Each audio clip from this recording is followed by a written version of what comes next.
এটা হরিয়ারপাড়ার প্রশাসন।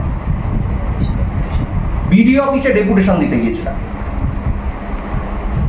সেই ডেপুটেশনে যখন আমরা বিজেপির পক্ষ থেকে ডেপুটেশন দিতে যাই, প্রচুর মানুষ বিজেপির এই ডেপুটেশনে পা বাড়িয়েছিল এবং তৃণমূলের আশ্রিত দুষ্কৃতীরা, দুষ্কৃতী কি বলে, এদের নেতারাই তো দুষ্কৃতী ম্যাক্সিমাম, তারা এই লোকগুলোকে তাড়িয়ে দিল। পারল না মহিলাদেরকে সরাতে। কিছু মহিলা, কিছু মায়েরা, বোনেরা আমাকে ঘিরে দাঁড়ানো। এখানকার যে মিডিয়াগুলো উচ্ছ্বাসের সঙ্গে বিভিন্ন কিছু প্রচার করে বিজেপি বিরোধী, তারা মিডিয়া করলো, কিন্তু সেই খবরগুলো আর সম্প্রসারণ হলো না। আমার লোক মার খেলো। এই যে বলে না যে বিজেপিতে মুসলিমদের কোনো আস্থা নেই, সেদিন আমাকে কিন্তু ঘিরে দাঁড়িয়েছিল কিছু বোরখা পরা মায়েরা। আর সেদিন দুর্ভাগ্যের ঘটনা, এই বোরখা পরা মাকে তৃণমূলের দুষ্কৃতীরা ওখানে দাঁড়িয়ে বলেছিল বোরখা খুলে রেপ করবো। বিজেপি করছিস? কোনো কাজ হয়নি। পুলিশের সামনে এই ঘটনা ঘটেছে। এটা হরিয়ারপাড়া থানার সুপার কপ পুলিশ। নেক্সট পয়েন্ট, আমরা ট্যাংনামারি বিল বলে একটা বিল সবাই শুনেছি। আগে দুপাশে জল হতো, তখন আমি রাস্তায় যেতাম, জল দেখতাম আমরা। এই বিলগুলো আজকে বিল বলে নেই, বিল থেকে বিল্ডিং হয়ে গেল। এগুলো কি সঠিকভাবে পারমিশন নিয়ে হয়েছে? জমির এই যে আমি একটা জমিতে, বিলে জলা জমিতে যখন আমি বিল্ডিং তুলছি, তার তো কিছু মানে পদ্ধতি আছে, তার আলাদা লেভি আছে, আলাদা ট্যাক্স আছে, কিছু পলিউশন কন্ট্রোল বোর্ড থেকে পারমিশন নিতে হয়, ইরিগেশন থেকে পারমিশন নিতে হয়। এগুলো কি নেওয়া হয়েছে? এগুলো এখানকার প্রশাসনের চোখে পড়ে না। কেন? কারণ যারা জমি প্লটিং করছে তারা ম্যাক্সিমাম তৃণমূলের প্রমোটার।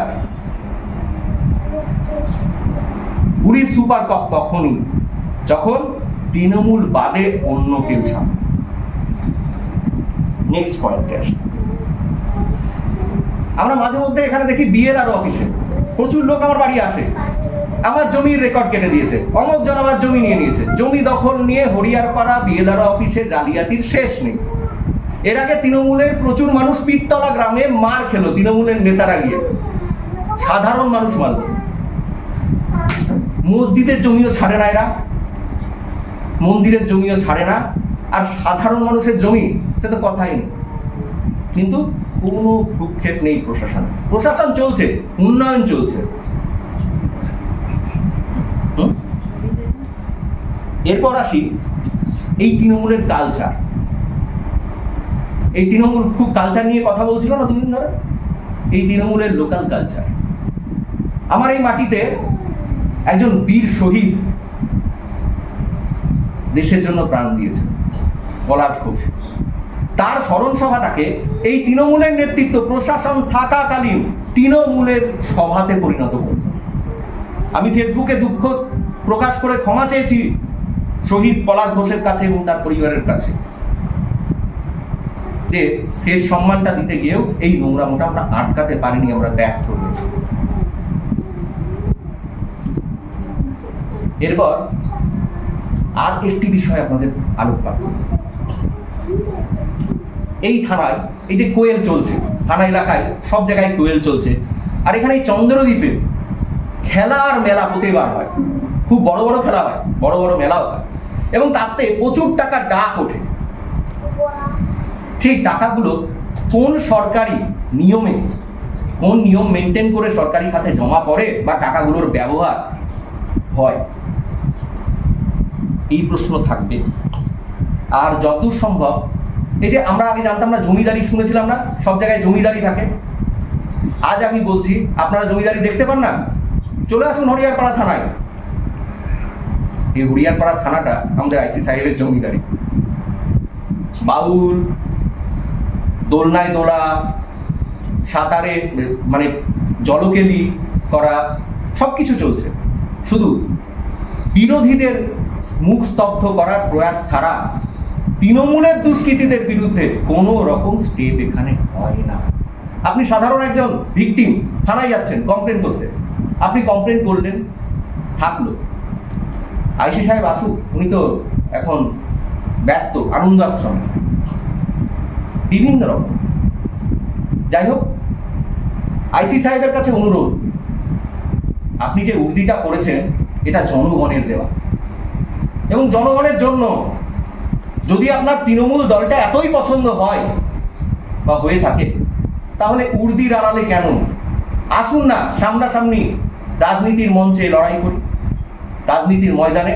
কাল থেকে আপনি তৃণমূলের দায়িত্ব নিন, আমি তো আছি বিজেপিতে, কোনো অসুবিধা নেই তো। কিন্তু উর্দির সম্মানটা বজায় রাখুন।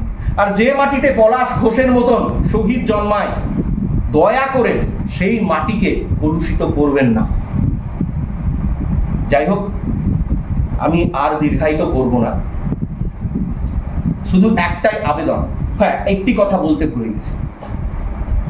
আজকে এই কিছুদিন আগে আমরা দেখলাম চাকরি দুর্নীতি হলো, তো প্রচুর চাকরি দুর্নীতি। মমতা বন্দ্যোপাধ্যায়ের ভাইজিও কিন্তু দুর্নীতিতেই চাকরি পেয়েছে। বেশ কিছু মন্ত্রীর, নেতা মন্ত্রীর ভাইজি ভাইপো এরাও কিন্তু এই দুর্নীতির মাধ্যমেই চাকরিগুলো পেয়েছে। তা তৃণমূলের চরিত্র নিয়ে যারা আজকে বলছে না যে দেখো বিজেপির দুজন জুয়া খেলতে ধরা পড়েছে, দুজন সাধারণ কর্মী, আর আমার ভাই তো বিজেপি করে না, সাধারণ কোনো রাজনীতি দলই করে না, এবং সে আমার বাড়িতেও থাকে না, আমার সঙ্গে তার ডাইরেক্ট কোনো সম্পর্ক নেই, তারপরেও খুব রসে বসে এই কালচারের কথা বলছে। তা নিজেদের ঘরে চোর রেখে এই সামান্য জিনিসগুলো নিয়ে এত হাইলাইট, এত মজা পাওয়ার কি আছে? আর হ্যাঁ, মাননীয় আমাদের মুখ্যমন্ত্রী মমতা বন্দ্যোপাধ্যায়, উনি বলেছেন না 8টার মধ্যে বাড়ি ঢুকে পড়ো। আমার তো চিন্তা হয় মাননীয় যেন একা রাস্তায় 8টার পর আর বাইরে না থাকে। ওনার মানে সিকিউরিটি এবং ওনার সেফটি অবশ্যই আমি মন থেকে চাইছি ওনার সঙ্গে এই ঘটনা ঘটতে পারে।